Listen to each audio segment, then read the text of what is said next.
নমস্কার। নমস্কার, শুভ সন্ধ্যা। আচ্ছা,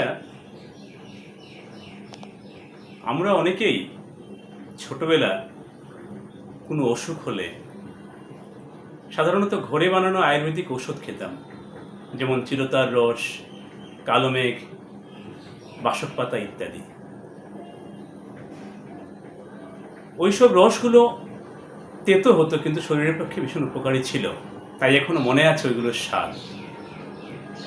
আবার একদম খাঁটি খেজুরের গুড়ও কতটুকু স্বাদ হয়, সুস্বাদু হয়, সেটা আমরা অনুভব করতে পেরেছি, কারণ আমরা ওইগুলো খেয়েছি। আজকের দিনে দাঁড়িয়ে অনেক বাচ্চারাই চিরতার রস খায় না, কিন্তু ওরা এতটুকু জানে যে চিরতার রস খুব তেতো।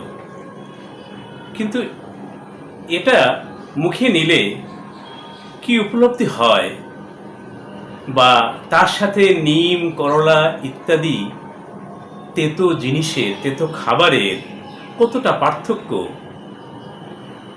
ওরা বলতে পারবে না। আবার একদম খাঁটি খেজুরের গুড় বা লালি খেতে সুস্বাদু হয়, সেটা ওরা বলতে পারবে, কিন্তু আজকের দিনের গুড় বা অন্যান্য মিষ্টির সাথে ওই গুড়ের স্বাদের কতটা পার্থক্য হতে পারে তার অনুভূতি ওদের কাছে নেই, তার আন্দাজ ওরা করতে পারবে না। না না, আজকে ওই খাবার দাবার নিয়ে বেশি আলোচনা করার ইচ্ছে আমার নেই। আমি ঠিক একইভাবে যে জিনিসটা তুলে ধরতে চাইছি সেটা হচ্ছে পরাধীনতার স্বাদ এবং স্বাধীনতার স্বাদের তুলনা বা পার্থক্য। 1947 সালে আমাদের দেশ স্বাধীন হয়েছে। পরাধীন ভারতে জন্মগ্রহণ করেছেন এমন মানুষ যারা এখনো বেঁচে আছেন, ওনাদের সংখ্যা ক্রমাগতই হ্রাস পাচ্ছে। আর যারা এখনো বেঁচে আছেন ওনারা পরাধীন ভারতে জন্মগ্রহণ করলেও ওই সময়ে ওনারা এতই ছোট ছিলেন, স্বাধীনতা এবং পরাধীনতার মধ্যে পার্থক্যটা ওনারা বুঝে উঠতে পারেননি। আর যারা পরাধীনতা কি সেটা ওই দিন উপলব্ধি করতে পেরেছিলেন বা আজও বেঁচে আছেন, তাদের মধ্যে অনেকেই আজ স্মৃতিশক্তি হারিয়ে ফেলেছেন। বার্ধক্যজনিত রোগে দুরারোগ্য ব্যাধিতে ওনারা শয্যাশায়ী বা অনেকে মৃত্যুর সঙ্গে পাঞ্জা লড়ছেন।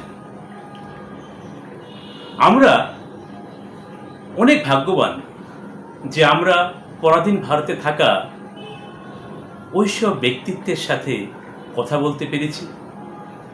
আমাদের পূর্বজদের কাছ থেকে আমরা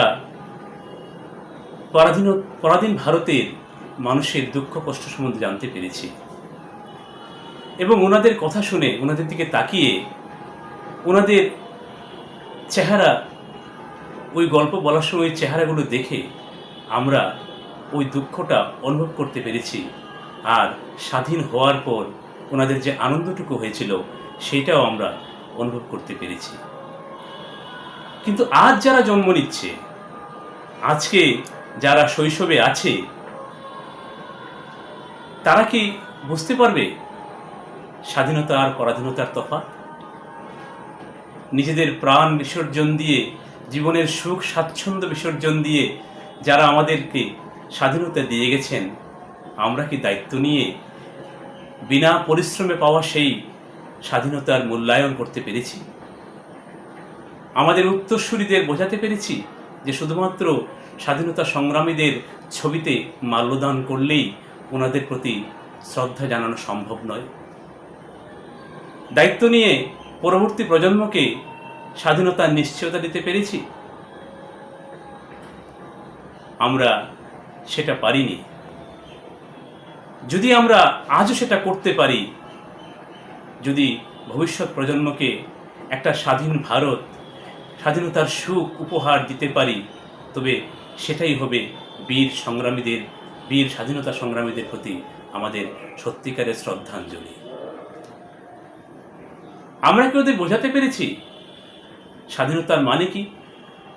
আমরা কি ওদেরকে এতটুকু বোঝাতে পেরেছি বা নিজে বুঝতে পেরেছি যে স্বাধীনতার পাওয়াতে আনন্দ নয়, স্বাধীনতা দেওয়াতেই বেশি আনন্দ? স্বাধীনতা নিয়ে আরও অনেকগুলো কথা বাকি আছে। সেই কথাগুলো জানতে হলে চোখ রাখুন আমার ইউটিউব চ্যানেলে। অনেক অনেক ধন্যবাদ।